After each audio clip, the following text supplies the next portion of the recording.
Miss কালকে যে practical পরীক্ষা নেবে সেটা শুধু পরীক্ষা নেবে না, এখানে কিন্তু আবার হচ্ছে যে কাজগুলো করব সেগুলো নিয়ে মৌখিকও জিজ্ঞেস করবে, মানে ভাইবা নিবে। তো প্রথমে বলবে পাওয়ার পয়েন্টে স্লাইড বানাইতে, 2-3 পেজ অথবা আরও বেশি বানাইতে বলতে পারে। পাওয়ার পয়েন্ট ওপেন করে নিয়ে স্লাইডটা নিয়ে ভিতরে লেখাগুলো ডিলিট করে দিলাম, এমনি সিলেক্ট করে ডিলিট। এখন স্লাইডটা আর কপি করে নিই কতগুলো।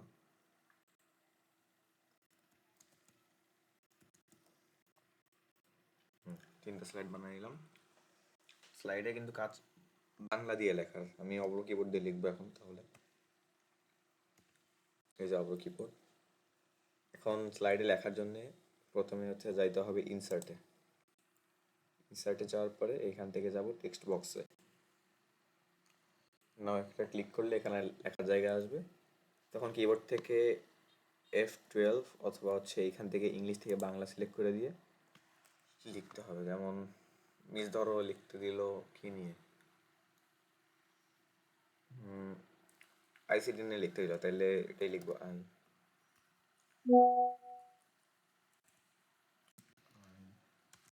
C T. এখন এটাকে বড় করতে হইলে মানে আরো বড় করবো দেখতে, তাহলে হচ্ছে এটাকে এম করে সিলেক্ট করো মাউস দিয়ে। সিলেক্ট করার পরে এখান দিয়ে ফন্ট সাইজ সিলেক্ট করব। আর এটা অ্যালাইনমেন্ট করতে হবে, সেন্টার অ্যালাইনমেন্ট। তারপরে এটাকে হচ্ছে পেজের একদম মাঝখান বরাবর নিয়ে গেলাম।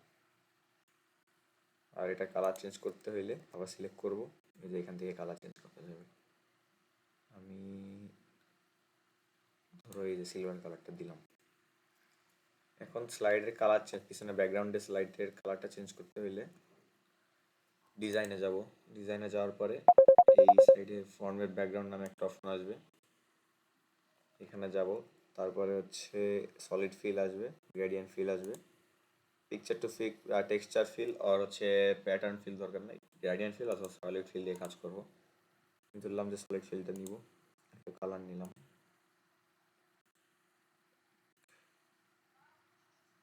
এই কালারটা নিলাম, এইটা আবার সাদা করে দিই। রং সাদা।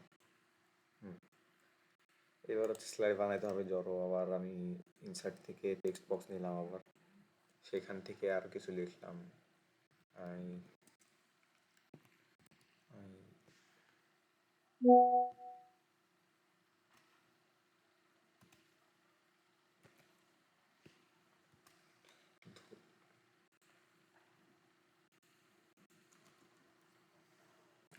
সিটি হলো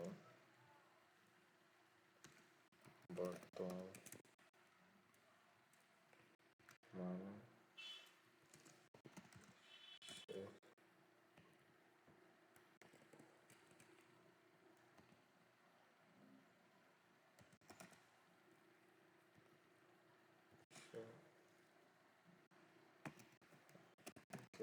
পরিচিত একটি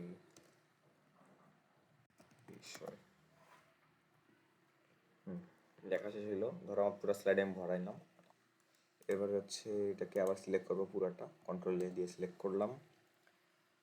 এখান দিয়ে সাইজটা বড় করবো, 32 রাখলাম। স্লাইডে এটা কালার দিলাম সাদা কালার। এবার এটা এমন করে লিখলাম। এখান থেকে ধরো হচ্ছে আরো অনেক কিছু অ্যাড করলাম এই জায়গাটার মধ্যে। পরে নেক্সট স্লাইডে আবার লিখবো অনেক আরো অন্য অন্য জিনিস। এখান থেকেও আবার সেম ভাবে হচ্ছে ডিজাইন অ্যাড করা যাবে, ফরম্যাট ব্যাকগ্রাউন্ড। আবার এখান থেকে হচ্ছে আইসিটি রিলেটেড কোনো ছবি টবি অথবা আমি কিছু অ্যাড করতে চাইলে তাহলে এখানে 3D মডেলসের অপশন আছে। যেমন আমি একটা জিনিস দেখাই দিই, এটা করতে পারলে স্লাইড শো ভালো সুন্দর হবে।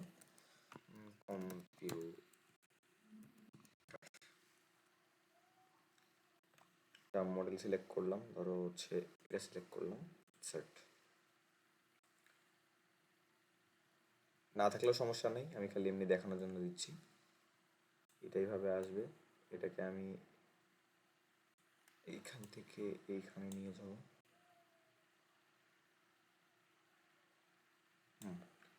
ধরো এটা এখানে আছে, এখন এটাকে আবার সিলেক্ট করব, সিলেক্ট করার পরে নেক্সট স্লাইডে আবার পেস্ট করব, পেস্ট করার পরে এটাকে আবার একটু ঘুরাই দিব এবার এইদিকে, সাইজটা একটু বড় করে দিব। তারপরে আবার লিখবে এখানে যে আইসিটি বড় উন্নয়ন করেছে কম্পিউটার মাধ্যমে,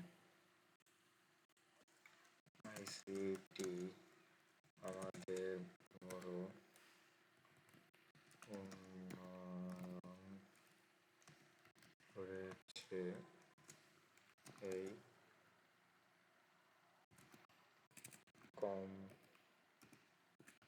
কম্পিউটার এর মাধ্যমে।